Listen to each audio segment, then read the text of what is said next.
Question number 15 देखते हैं। हमें एक आकृति दी गई है, तो इस आकृति में DE is parallel to BC। DE और BC समांतर हैं। EC ज्ञात कीजिए। यहाँ हम आकृति में देखते हैं कि DE जो है BC के पैरेलल दी हुई है। AD की वैल्यू 1.5 सेंटीमीटर, DB 3 सेंटीमीटर और AE हमें 1 सेंटीमीटर दिया गया है और हमें इसमें EC निकालना है। सॉल्यूशन देखते हैं। हमें दिया गया है DE is parallel to BC। DE और BC को हमें समांतर दिया गया है, तो हम थेल्स प्रमेय से लिख सकते हैं AD upon DB equal AB upon EC। अब हम इसमें AD, AB, DB की वैल्यू हम पुट कर देते हैं, वैल्यू रख देते हैं, तो हमें प्राप्त होता है 1.5 अपॉन 3 इक्वल 1 अपॉन EC।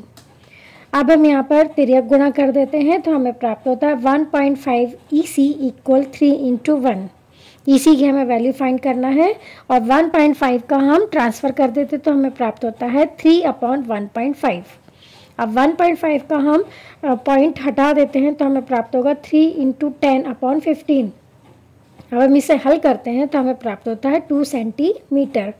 अतः EC का अभिष्ट मान 2 सेंटीमीटर है। क्वेश्चन नंबर 15 का अथवा क्वेश्चन देखते हैं। लंबाई 6 मीटर वाले एक ऊर्ध्वाधर स्तंभ की भूमि पर छाया की लंबाई 4 मीटर है, जबकि उसी समय एक मीनार की छाया की लंबाई 28 मीटर है। मीनार की ऊंचाई ज्ञात कीजिए। इसका सॉल्यूशन देखते हैं। हम यह आकृति A और B देख रहे हैं। माना AB 6 मीटर लंबा एक स्तंभ है जिसकी छाया BC इक्वल 4 मीटर एवं एंगल ABC इक्वल 90 डिग्री है तथा angle C equal to x degree, एवं माना PQ इक्वल h मीटर एवं मीनार की छाया QR इक्वल 28 मीटर एवं एंगल PQR इक्वल 90 डिग्री तथा angle R equal to x degree है।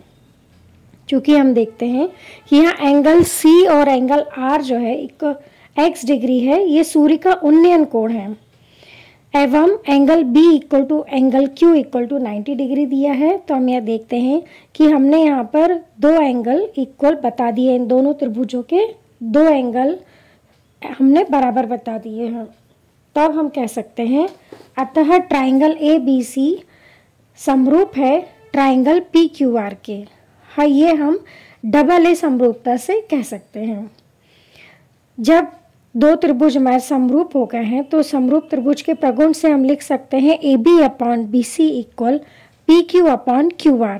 अब हम AB, BC, PQ की और QR की वैल्यू पुट कर देते हैं, वैल्यू रख देते हैं, तो हमें प्राप्त होता है 6 अपॉन 4 इक्वल h अपॉन 28।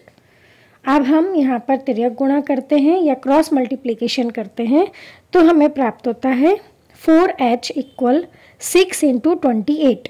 4 जो है मल्टीप्लाई में है, इसका ट्रांसफ़र करते हैं तो हमें ये डिवाइड में प्राप्त होता है, तो हमें प्राप्त होता है h इक्वल 6 इंटू 28 अपॉन 4। अब हम इसे हल करते हैं। 4 के टेबल में 28 आता है 7 टाइम, तो हमें प्राप्त होता है 6 इंटू 7 इक्वल टू 42 मीटर, अतः h इक्वल टू 42 मीटर। अतः मीनार की अभिष्ट ऊंचाई 42 मीटर है। धन्यवाद।